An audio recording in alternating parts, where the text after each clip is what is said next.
আসসালামু আলাইকুম সবাইকে ওয়েলকাম টু 7 মিনিট ক্লাসরুম। আজকে আমরা তোমাদের পঞ্চম শ্রেণীর বাংলাদেশ ও বিশ্ব পরিচয় বইয়ের অধ্যায় 6 পার্ট 3 খরা।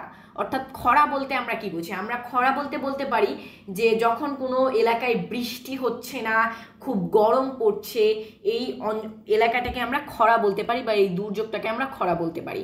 এখন বলেছে আমাদের দেশের কোনো কোনো অঞ্চল যেমন নদী ভাঙনের শিকার হচ্ছে, আবার কোনো কোনো অঞ্চল খরার কারণে ক্ষতিগ্রস্ত হচ্ছে। বাংলাদেশের উত্তর পশ্চিম অঞ্চলে দীর্ঘকাল ধরে শুষ্ক আবহাওয়া ও অপর্যাপ্ত বৃষ্টিপাত এবং অল্প সংখ্যক নদী থাকার কারণে খরার প্রবণতা বেশি।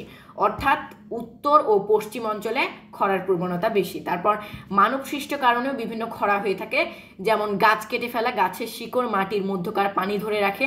তারপর অধিক হারে ভবন নির্মাণের ফলে মাটি কংক্রিটে ঢেকে যায় এবং এই কংক্রিট পানি ধরে রাখে না। তারপর কলকারখানার মাধ্যমে বায়ু দূষণের ফলে তাপমাত্রা বেড়ে যায় এবং পরিবেশ শুষ্ক বা গরম হয়ে যায়। এখন বলে এখানে আমরা একটা খরা নিপীড়িত অঞ্চল দেখতে পাচ্ছি যে এখানে গাছপালাগুলো শুকিয়ে যাচ্ছে, মাটিগুলো শুকিয়ে গেছে, তা পশু পাখিরও বিভিন্ন ক্ষতি হচ্ছে। এখন খরার ফলাফল দিয়েছে পুকুর, নদী, খাল ও বিল শুকিয়ে যায়। তারপর মাঠে ফসল ফলাতে কষ্ট হয়, গবাদি পশুর খাদ্য সংকট দেখা যায়, তারপর খাবার পানির অভাব দেখা যায়। এরপর এখন তোমাদের বলেছে এসো বলি, পাশের মানচিত্রে লাল রঙে চিহ্নিত অঞ্চলগুলো সবচেয়ে খরাপ্রবণ এলাকা, শিক্ষকের সহায়তায় আলোচনা করো। আমরা দেখতে পাচ্ছি দিনাজপুর, রংপুর, বগুড়া, রাজশাহী, এই 4টি জেলা হচ্ছে বাংলাদেশের খরাপ্রবণ এলাকা। এখন এখানে দুইটা প্রশ্ন বলেছে যে অঞ্চলগুলো কোন কোন বিভাগে অবস্থিত। আমরা উত্তরটি কি দিতে পারি? আমরা দিতে পারি মানচিত্রে চিহ্নিত অঞ্চলগুলো রংপুর ও রাজশাহী বিভাগে অবস্থিত। তারপর এই অঞ্চলগুলোর প্রাকৃতিক বৈশিষ্ট্য কি? আমরা দিতে পারি এই অঞ্চলের প্রকৃতি খুব শুষ্ক, খরার ফলে এখানকার পুকুর, নদী, নালা, তারপর খাল বিল শুকিয়ে যায়, কৃষকদের ফসল ফলাতে কষ্ট হয়, গবাদি পশুর খাদ্য সংকট দেখা যায়, খাবার পানির অভাব দেখা যায়। এইগুলো আমরা দিতে পারি।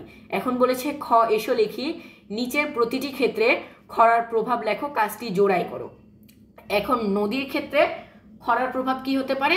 নদী শুকিয়ে যায়। তারপর মাঠের ক্ষেত্রে আমরা দিতে পারি পানির অভাবে মাঠে ফসল ফলাতে কষ্ট হয়। তারপর পশুতে আমরা দিতে পারি গবাদি পশুর খাদ্য সংকট দেখা যায়। তারপর আমরা মানুষে দিতে পারি খাবার পানির অভাব দেখা যায়।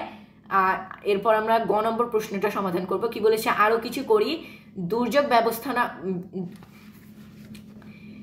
দুর্যোগ ব্যবস্থাপনা মন্ত্রণালয়ের মধ্যে বর্ষা মৌসুমের প্রধান ফসল আমন ধানের 17% বেশি সাধারণত 1 বছরে খরার কারণে নষ্ট হয়ে যেতে পারে।